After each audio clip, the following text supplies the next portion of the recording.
Okay. Hello, book lovers.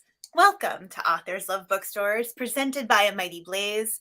I'm your host, Kimberly Hensle Lowrance. For nearly 100 episodes, I have traveled the United States, Canada, and Great Britain with my partner, Joe Moldover, to support independent bookstores and the authors who love them. Here on Authors Love Bookstores, we bring to you a conversation between those authors and their favorite indie booksellers to shine a light on storytelling, creativity, and the small businesses, I'm like swallowing my words today, that enrich our community.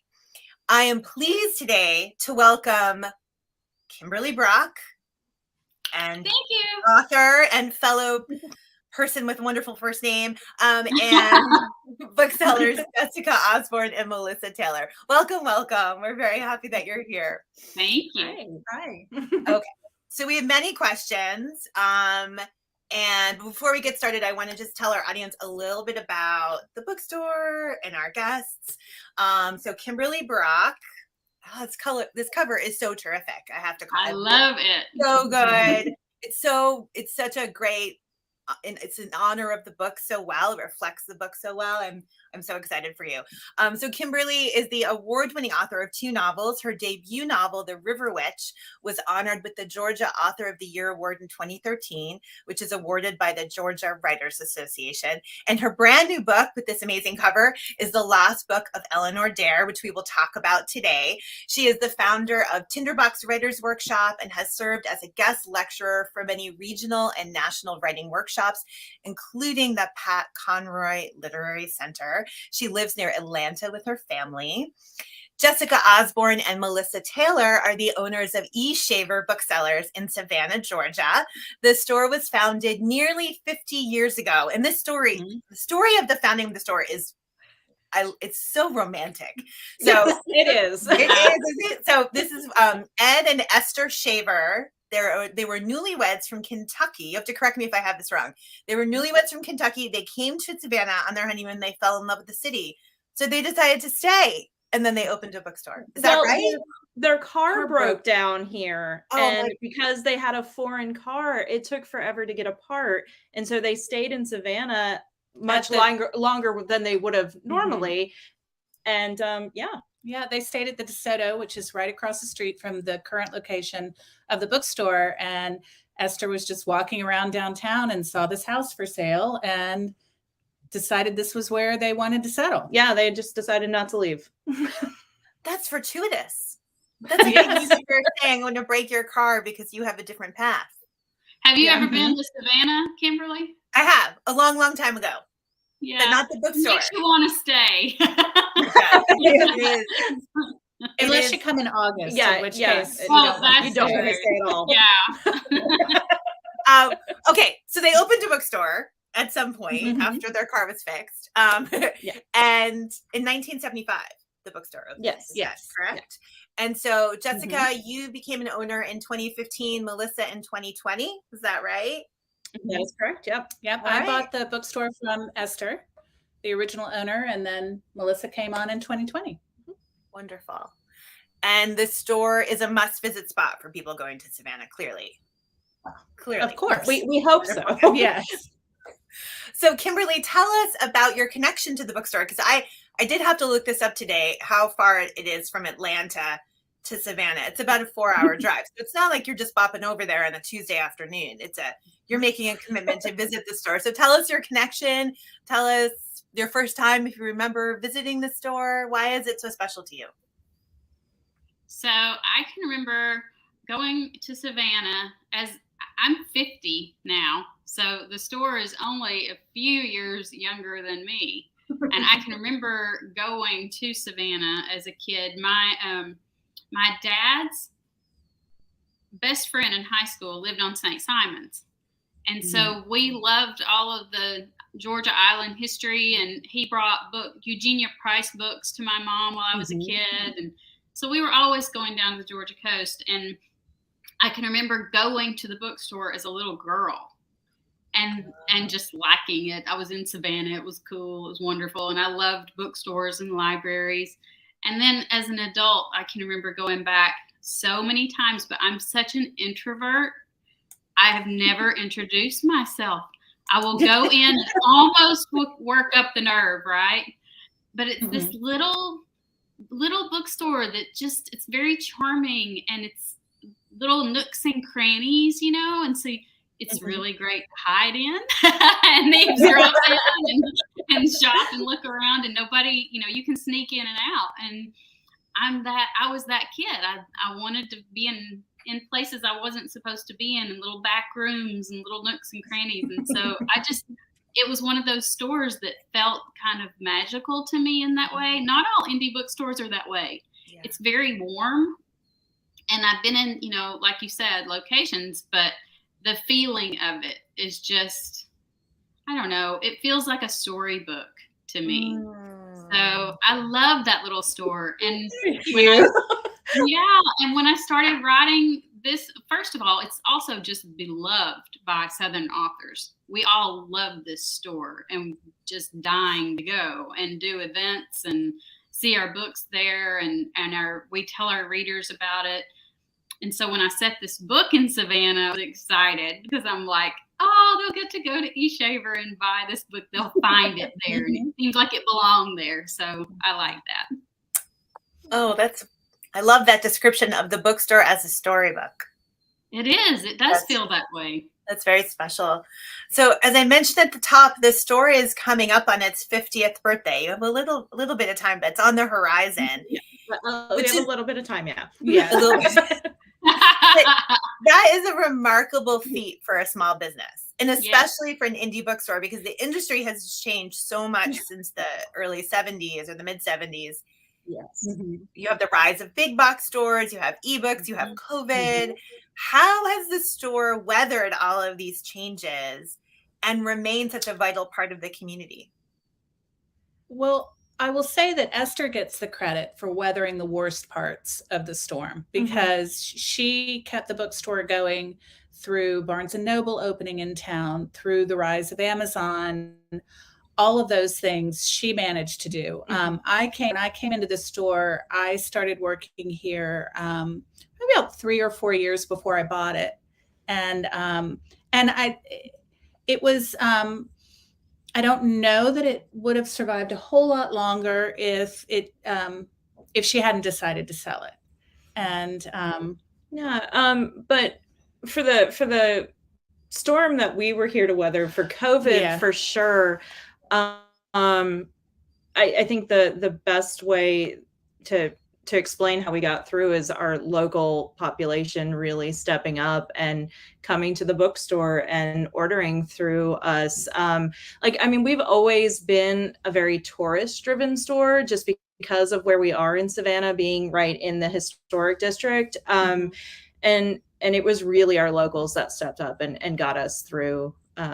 Well, and some of our loyal customers that visit year after year also stepped up and started ordering like large, wonderful orders online. And luckily when I bought the bookstore, I started working with the American Booksellers Association, and we put in an indie commerce site. And so we had the infrastructure to handle it, which was really we never knew that we would need it as much as we ended up needing it. But we had never been a big online sales store before. Like we maybe had like 10 in a year. It really was a whole different way of doing business during the pandemic, but we're very thankful. Yes, we are.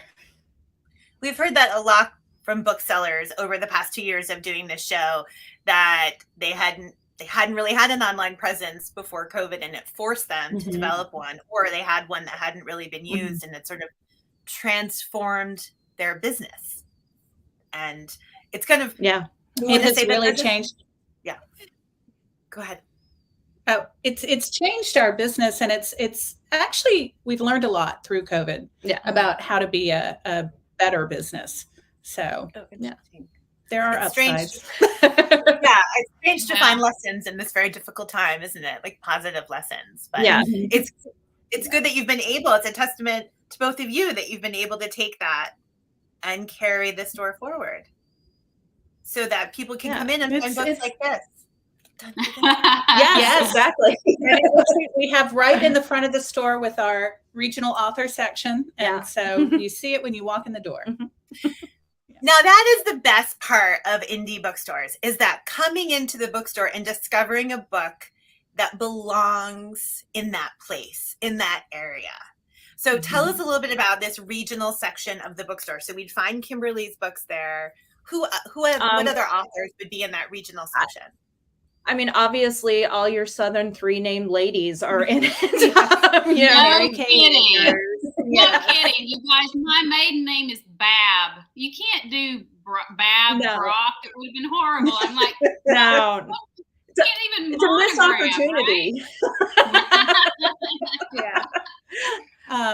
So we have those. Then we have some authors that live in Savannah. Like Taylor Brown, who was the Yeah. Georgia Author of the Year this past year. So good. Wing Walkers is so good. Isn't it wonderful? It really Yes. is good. Yeah. And then we have Patricia Lockwood lives in Savannah. Mm-hmm. So we carry her books up there and feature them. And Yeah, she was shortlisted for the Booker Prize last year. So we're very lucky to have her in Savannah. And Harrison Scott Key Yeah. is here in Savannah. He teaches at SCAD. He's hilarious. Yes. He is hilarious. Yeah. And then Jonathan Rabb also lives in Savannah, and he teaches at SCAD. So we really have. Oh, and then Michael Ian Black lives in Savannah. Michael Ian now. Black lives in Savannah now, so we have Wow. his book up there, and So we have a mix of local authors, and then also books that are interesting because they're regionally located. yeah. So Like this wonderful book. So congratulations, Kimberly, on the last book of ELEANOR Dare. I wanted to read a little bit of the feedback about your book that's out there because it's really wonderful. One of the reviews I found said that about this book said, weaving myth and legend with historical fact pertaining to an age-old American mystery, the last book of ELEANOR Dare is a spellbinding, beautiful story written by a graceful hand with just the right amount of mysticism. It's like you should get that tattooed on your. I know. Might be a little long, but, also, I read another one is that the last book of ELEANOR Dare is a deeply reflective story of finding one's identity and sense of home. It's a complex, compelling, and beautifully crafted novel that explores the boundless mysteries of love, family, and the human heart. Congratulations! Makes me sound really smart, doesn't it? Oh, well, it's well earned. So, there is so much I want to ask you about the book, but I want to just tell our audience that we're happy to take questions. If you have them, you can put them in the comment below the broadcast, and we'll get to them later on. And I also want to say that one of the things I really loved about your book was the author's note. I'm the kind of reader that always flips to the back of the book and reads the author's note. I'm so glad. first. I wish they had put them up front.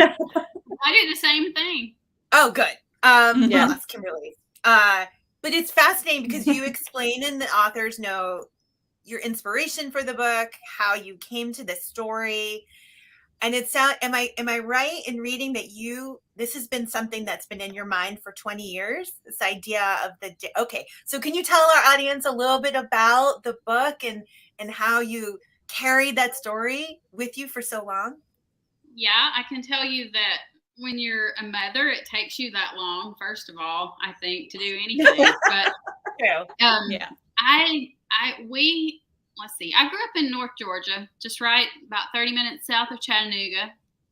And we moved 6 months after we got married to Seattle. We were there for 4 years, and then we moved to North Carolina. I'd never seen either of these places we moved to until we were there. And I had my daughter in Seattle, and I had my my first son in North Carolina. They were 16 months apart. And so I was just kind of stuck at home with these two little babies, and I didn't know anybody yet. And the internet was new. Mm-hmm. Mm-hmm. And on a whim, I had written my first book. And I thought, well, that was easy. Let's do this again, which was stupid. It was not. This took me a long time. So while they would nap, I was looking for research for that first book. And I was looking specifically at Appalachian research. And I ran across this article about something called the Dare Stones. And everybody knows, most people know, like 4th or 5th grade, you learn about the lost colony of Roanoke, and it's what is current North Carolina history. And I remembered that story, but I had never heard anything about the Dare Stones. So in 1937, according to this article, this man who's on vacation with his wife had stopped on the highway in Edenton, North Carolina, about 50 miles inland from where Roanoke would have been. And he tripped over a big rock. And it was the end of the Depression, and like Barnum, it was the heyday for Barnum and Bailey, and there was all kinds of spectacles and weird things hitting the news. And he looked at it, and it had an inscription on it, and he couldn't read it, but he thought maybe it'd be worth something. And so he tossed it in his trunk, and they went on their way. And they made their way down into Atlanta, and he dropped in at Emory College, walked in with this big stone and said, "So what do you think?" And from that day, over the next couple of years, all the experts that came to look at it from the United States and everywhere else just sort of lost their minds. Because they thought it was Elizabethan English. It had the initials EWD carved into it. And purportedly, it was a message from the governor's daughter, Eleanor White Dare, who would have been Virginia Dare's mother. Most people know the name Virginia Dare. Not many people know Eleanor's name. And the stone says there was a massacre. Most everybody was wiped out, her husband and her daughter included, but that she had survived, and there were a few other survivors, and they were traveling on. It was supposedly a message for her dad to come and find her. And then, over the next couple of years, one of the professors there, his dad was the president at Brenau University, about an hour north of Atlanta, about an hour north of me now, about an hour from where I grew up. And I was sitting there reading this thinking, how do I not know any of this? They take the stone to Brenau University, which is a women's college. And you guys, this was 350 years from Roanoke disappearing. So it was an anniversary. And the Lost Colony play in North Carolina was making big bucks. And Gone with the Wind had just happened. And so there's all of this money to be made by finding this suddenly tripping over a stone, right, that solves the oldest American mystery. And they say, so if anybody else finds another one of these stones, we'll pay you. So you know what happens then? Yeah. So 48 stones were found in all. And a couple of years into it, this reporter from the Saturday Evening Post debunked the whole thing. And it was all dismissed as a big hoax. And the college stored the stones away. In fact, they put them, because literally they were tons. They put them under the floor of the theater, like in a dirt floor electrical room, because there was nowhere else to put them. But I thought about that for a long time, because I thought, what if it was real and it was Eleanor's message to her father and it's been lost? So not only was she lost in 1591, now she's been lost again. And I couldn't quit thinking about it. And we moved back to Georgia. And I went to see it. You can make an appointment and go up to the college and see it. And, you know, they're kind of quiet about it. They're a little embarrassed, I think, that was a big deal. And the way it hit the news was not flattering. And they never know who's going to come in to see this thing either. Because if you look it up, if you Google the Dare Stones, it's like looking for Sasquatch. All of these guys from the History Channel, you know, it's kind of a joke. But I went and I walked in, and this just tiny little archive room, and they have some of them out, and then there's the main stone, and this little woman lets me in, and she's looking at me, and I'm looking at the stone, and y'all, I started to cry. And I thought, oh no, and you could see on her face, she was like, honey. I apologized, and I left, and I sat in my car, and I thought, what is wrong with me? And I realized that I didn't care if it was real. I didn't care if it was true. I was that young mother, just like she would have been. And I thought all I would have wanted if I'd been Eleanor was to be remembered, and I'm remembering her. And so 20 years of raising my kids, I kept thinking about it, trying to figure out how am I going to write a story for her, about her, that makes any sort of sense out of what I'm feeling. And it took a long time to realize what I was trying to say and where I wanted to start with it. Mm. And what was important about it to me. Wow, I love that you had such a strong response seeing the stone. It's almost like it's almost like the story. Well, it's almost like the story was meant to be yours to tell. That that they're meant to carry it forward. I think it's a woman's story. I think we recognize it because, I mean, what we know about Eleanor Dare is very scant. We know she was a girl. We know she got married. We know she had a baby.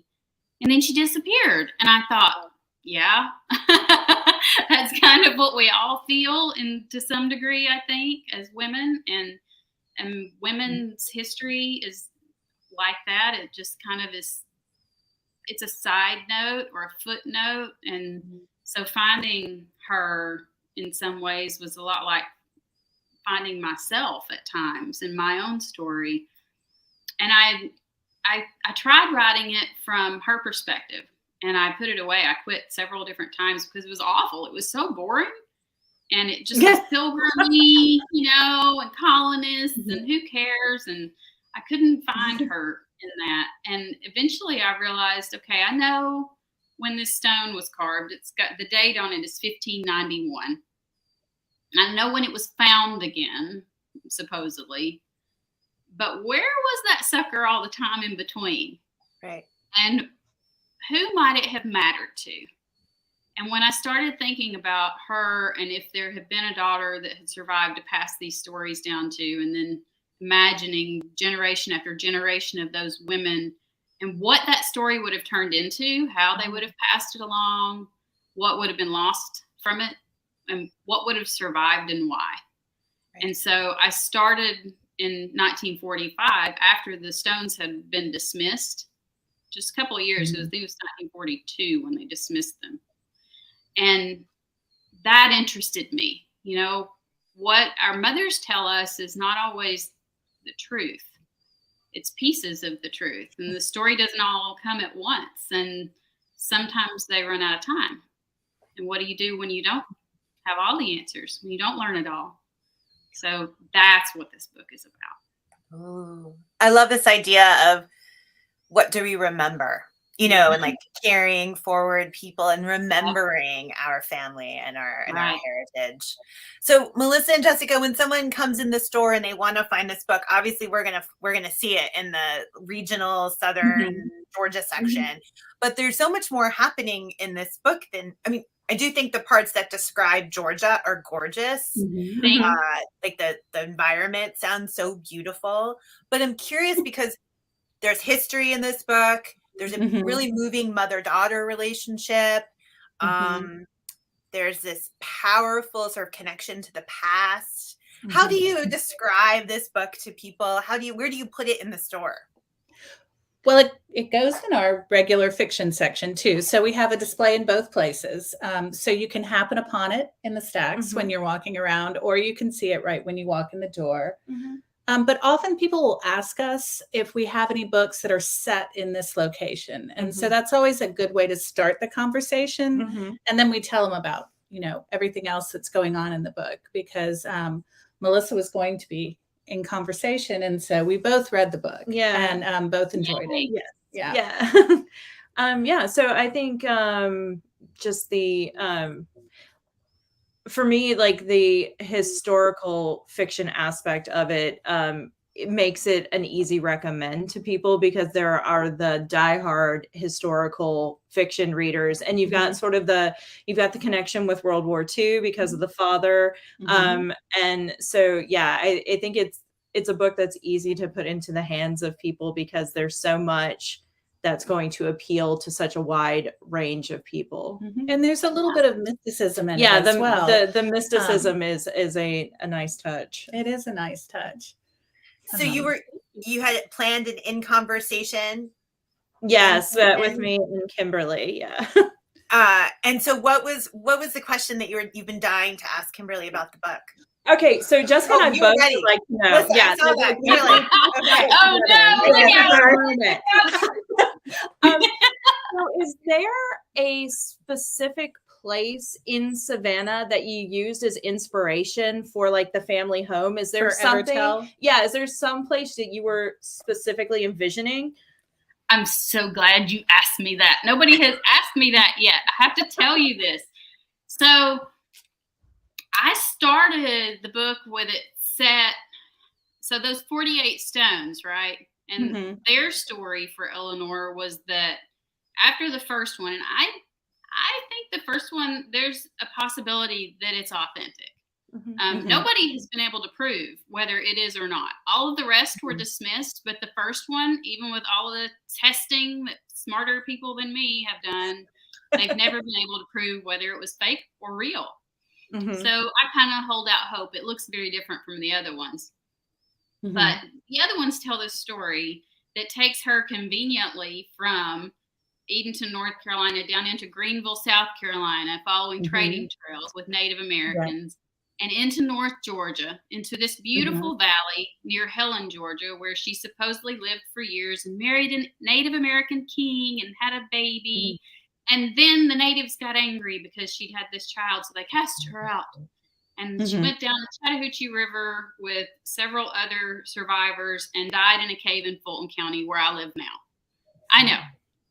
But I listened to that story and I looked at it and I thought, doesn't that sound like something a man would make up in 1937?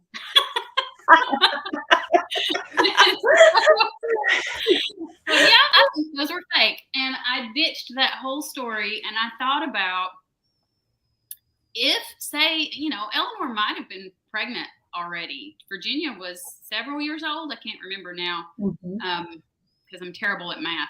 But she might have been pregnant again when that massacre happened. And I thought, what if she had carried that child and had a daughter? And where would those women have moved through American history? And I have always been so fascinated by the fact that Savannah has a pre-revolutionary history. Most people don't think about that. I mean, I grew up in North Georgia. We barely learned anything about it. So when I travel there, I'm always most intrigued by that.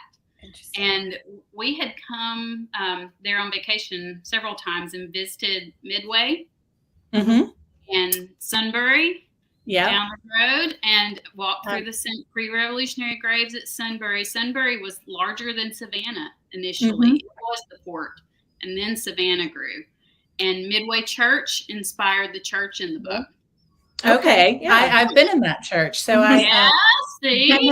So I grew up near St. Augustine, which also plays a role in the book. And so I'm very familiar with this whole area. And how the women might have moved through Charleston and down and wound up down in Savannah.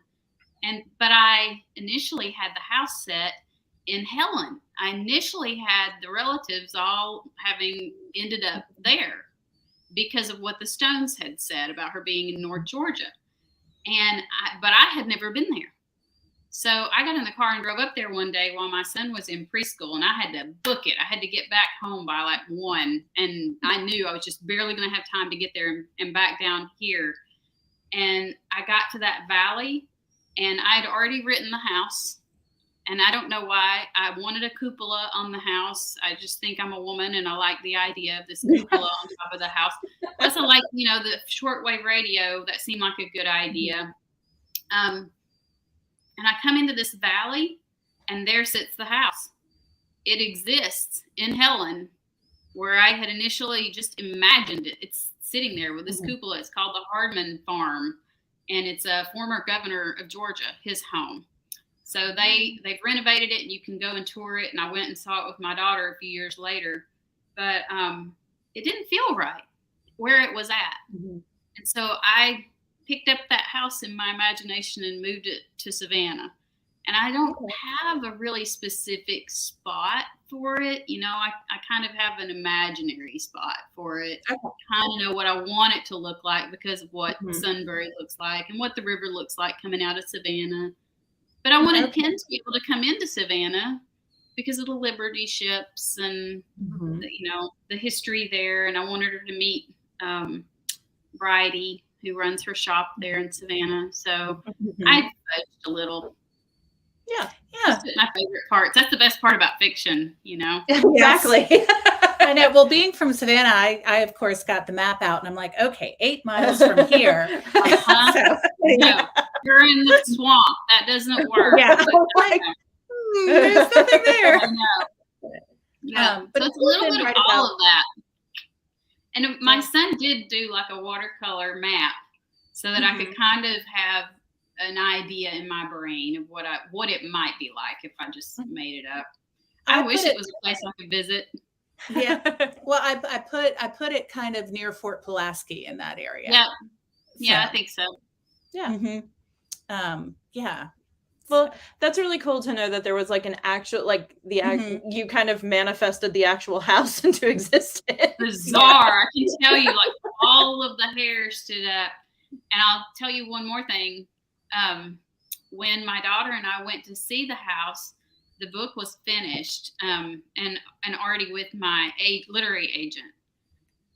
And we go up and we tour this place. And when you walk upstairs to the second floor landing, the tour guide is talking, and it was just the three of us. It was just me and her and this docent. And he says, and this belonged to the daughter of the house. It's a travel wardrobe. And it's this huge dark wardrobe with a mirror on the front of the door. And she took a picture. My daughter's a photographer. She took a picture and I'm reflected in the mirror. And I'm just stunned because I made that up. I didn't know travel wardrobes even existed. And I'm looking at him like, get me out of here. This is so it's funny.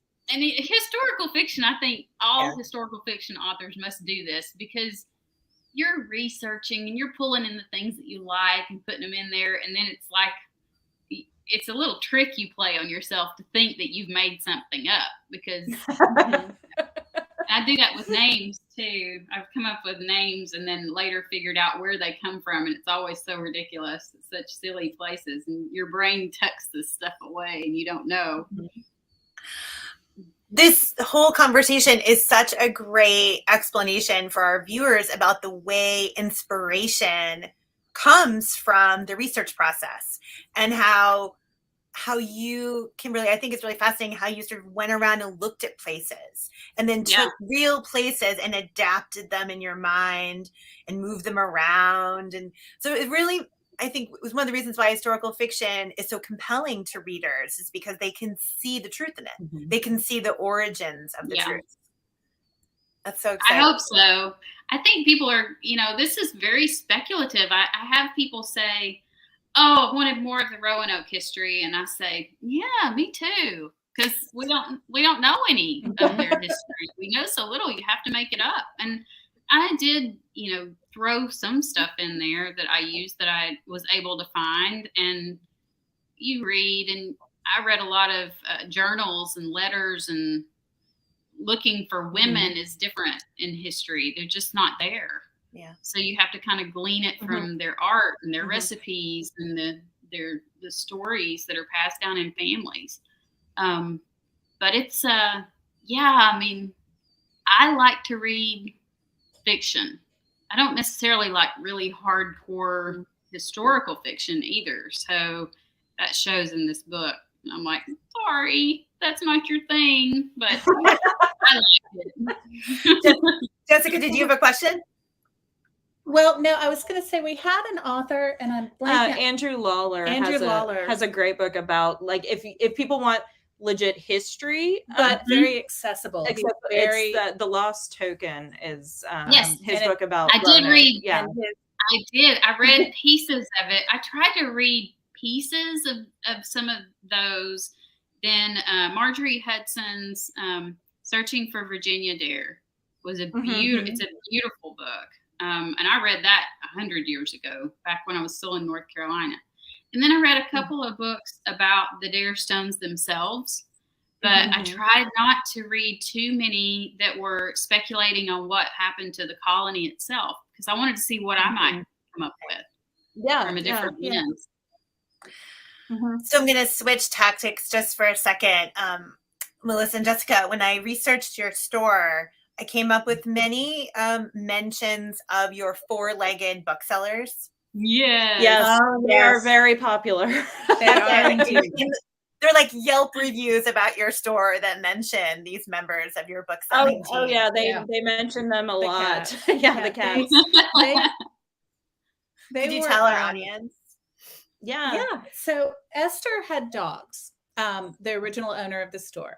And when I bought the store from her, I loved having a pet or a dog or something in the store. But my dog is not a bookshop dog by any stretch of the imagination. My dog is more like a lawsuit waiting to happen. And so I thought if we got if we got cats that could live in the store, they could actually live here because cats, are unlike dogs and they can stay in the same space. They still need lots of care and love, but they could live here. And so I went out looking for rescue cats, and our vet happened to have a litter of floofy kittens. And so I went to get Mr. Elliot, the big gray guy that we have, and his brother Bartleby was in there with him. Well, I've named them, so they weren't named at that point. But his brother was the last one left of the litter. I couldn't leave him behind. So I brought both of them into the bookshop, and I just liked having them here. I feel like it gives a cozy, warm feel that we have, the cats in here. It does. I never imagined that they would turn out to be the marketing tool. Yeah. Well, so Mr. Elliot and Bartleby were here for 3 years. And then we used to have a tea shop that shared space with the bookstore, and a feral cat had given birth to a litter of kittens and just dropped one on the driveway of the people that owned the tea shop. And so they brought the kitten in to give it to someone to foster. And Melissa fell in love with it. Yeah. So that's how we ended up with Skimbleshanks. Please, can we keep it? Yeah. Yes. Please, Mom, do you have another cat? And then our fourth one, which is our 4 is the limit because we're really getting close to crazy cat lady at this point, is Morticia, who's basically perma kitten. I mean, she was born in a coffin at a prop warehouse. I mean, you can't get a better story than that. You just made that up. You just made that up. No. She is, if you look on Instagram, on social media, she just had her first birthday, and she's never going to be more than 5 pounds, and she doesn't really go out on the floor at all, which we're kind of grateful for. She stays in the office where we are now, or in the back room for the most part. Yeah. I love it. So one thing our audience always wants to hear from our guests is what they're reading. So obviously we want you to read the last book of ELEANOR Dare, and we're going to put links below so you can buy the book from eShaver. But Kimberly, what do you read? You listed a whole bunch of books about Roanoke that you read while you were doing research. But what are you now that you're book touring? I'm not sure if that's a verb, but I've just decided. It feels like it's a word. What is it that you're reading? I'm reading several things. So I picked up a bunch of stuff. I just finished Wing Walkers, and it was so fabulous. good. Yeah. So good. I've got The Tobacco Wives. Just picked this one up. And Booth. Has anybody read this one yet? No. Sure. I've got it on LibroFN. It's next on my listening queue. Yeah, me too. I haven't even opened this one up. This is my next one though, and I'm excited about it. I've heard good things about it. I think it's cool because it's one of those, I guess, historical fiction that really, I like a character-driven book, and this is about his family. It's about how he became the character that we know, and who makes you who you are is your family. So I'm interested in those crazy people. I want to know what that's about. And then this one, Where the Children Take Us. Ooh. Okay. Oh. Excellent. These are great recommendations. Again, we're putting the links to buy all of these books from eShaver. So this book is new, and Zane, I don't know how to say her name, but Zane Asher. She was a CNN host, And I'm really interested in this. A friend sent this to me, and it's a nonfiction. So I'm into it. How one family achieved the unimaginable seems to be a theme for me. I like to know about families. Excellent.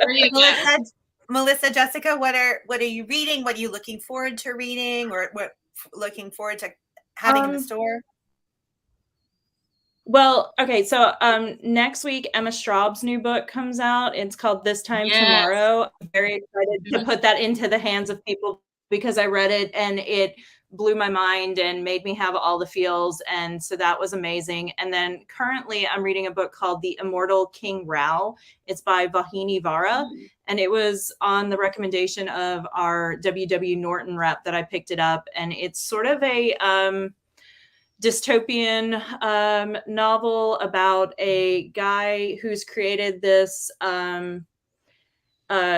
bit of technology that changed the world and changed the way that the government of the world is run. Everybody becomes shareholders in this like corporate government. And then there's a band of people that are not wanting to be shareholders anymore. So they live in this area called the Blank Lands. It is terrifying and a little too close to home. I'm reading The Crane Wife. It's by C.J. Hauser, and it doesn't come out until I believe July. And it's a memoir and essays. So I find it a really interesting way to write a memoir, and I'm thoroughly enjoying it. I'm listening to Hamnet now by Maggie O'Farrell. Yeah, it is fantastic. It's I wish I could listen to it again. Beautifully first written. time. Yeah, I know. Yeah. It's so good. I can't wait. I get home from work and I'm like, I think I'll walk a mile around the park. Maybe I'll walk 2 miles around the park so I can listen to more. So good. And then there's another one, George Dawes Green, who is from the St. Simons, Savannah area, has a book coming out in July called The Kingdoms of Savannah. And Melissa and I both read that. But it is about Savannah, but not the pretty parts necessarily. Yeah. It's a murder mystery. The murder takes place, and this happens in the first, so I'm not spoiling it. The murder takes place actually right in front of the bookstore, but he doesn't name the bookstore. But it's on our sidewalk. It is on our sidewalk. So that comes out in July, and it's an interesting look at the wealth disparity and the dark side of the tourist industry in Savannah, and kind of the way that Savannah is starting to acknowledge and reckon with the darker parts of its history in a way that it hadn't before. And other things that so it will be a lot of fun when that comes out. Great, wonderful. Thank you for those recommendations. Again, we put links below the broadcast so you can check all those out. We did have an audience question that I'm going to squeeze in before we say goodbye. So Trisha Blanchette, who is a debut author and part of A Mighty Blaze, wants to know, is it hard for booksellers to keep track of all of the new releases and up-and-coming writers? So how do you manage that with all the books coming at you? It is very difficult. We are very, very grateful for the help from our sales reps at our different publishers. Yes, they keep us. They really, working with them as closely as we do, they really know the books that will work in our store, and they also really know the books that will work for us personally. Like, we have our one rep at Penguin Random House that if I know that if she's like, you need to read this book, that I absolutely need to read that book because she just gets what I need to read. So that is very, very helpful. And we read a lot of advanced copy readers. And that's like why we're reading books that are coming out in July and ahead of time, because that's how, that keeps us up to date. So working with the Publishers Weekly, the, New York Review of Books, we are constantly reading about books and reading catalogs. I mean, So we're buying right now for our fall season. So we are already jumped ahead past summer into fall. It does get to be a whirlwind, though. Sometimes we don't, like we did a podcast of our own recently, and We were talking about Shame. books, and we just had no idea that none of the books we were talking about were actually out yet, because we had read them. Like, we're like, oh wait, no. There's so many this spring too, and so many that are really good books. I know. Yeah. There's And been some. in your defense, sometimes book releases shift, especially during COVID. We've seen that a lot. Yes, so they have. Yes, kind of there was a impossible lot to of things that got pushed back this spring. That's why there's such like a plethora of amazing books coming out in the spring. It's just There was one Tuesday where I do a picture every Tuesday of sort of a big stack of books and what's coming out, and I couldn't fit them all. I just had to say, you have to come to the store. Yeah, there's way too many books. There's it's not a bad problem. No. Yeah, it's an embarrassment of riches. Yeah. So for our last question, it always goes to the booksellers. So Jessica, Melissa, this one's for you. Please finish this sentence for us. Running a successful bookstore is part hard work, part luck, and part what else? Pure joy. I mean, honestly, if you could have told me when I was a child that this would be my job, that I get to talk about books with people all day, I would have called you a dirty liar. Because honestly, it is such, I mean, it really is such a joy. It is. It took me, I bought the bookstore when I was, in my late 40s. And it took me that long to find my people. I mean, I wasn't that kid who ever had the best friend who was another nerdy book person. Until I met Melissa. So to find a group of people that like to talk about books and love to read and just love the written word as much as we do, I can't. What else would I do in life? Yeah. So there's no other choice. This is what. See, I told you that's what that store was. I told you. Right. It is. It's what it is. Right. You walk in and you just feel like, I don't know. If you're a book nerd, it's the place to be. You just walk in and feel like you found this little secret place that you're supposed to be in. I love that place. Well, to our audience, definitely make a trip to Savannah. Right? It sounds like everyone has to put a trip to Savannah on their to-do Not list. in August. Yeah, Wait Not until in August. wait until the winter comes in. Not in August. Yeah. But any other time, stop by the store. No. Again, we recommend Not in August. A whole bunch of great books we talked about today are in the links, but of course we want you to check out the last book of ELEANOR Dare, and that link is below. You can buy that from the store. Kimberly, congratulations. Thank you. Everyone, Melissa, Jessica, Kimberly, thank you so much for being with us today on Authors Bookstores. Thank you for everything you guys are doing at Mighty Blaze for readers and for writers and booksellers, because without you guys, there's so many that just would have slipped through the cracks during COVID, and it takes so much energy and love to do what you do every day. Thank you. Wow. Thank you. We love books like you love books, so it's our gift and our pleasure. So thank you for being with us. To our audience, if you liked today's show, and we hope that you did, please subscribe to A Mighty Blaze on Facebook so you can get notified about all of our events, or hop over to our website, amightyblaze.com, to sign up for a newsletter. We won't spam you. It goes out once a week with a rundown of all of our interviews. And join us back here next Wednesday at 4 p.m. Eastern Time for another episode of Authors Bookstores. We'll be traveling to Seattle, Washington to talk to a cookbook bookstore. So we're pretty excited about that. So join us then. Until then, be well and keep reading. Goodbye. Thank you, everyone. Bye. Thank you. Thanks.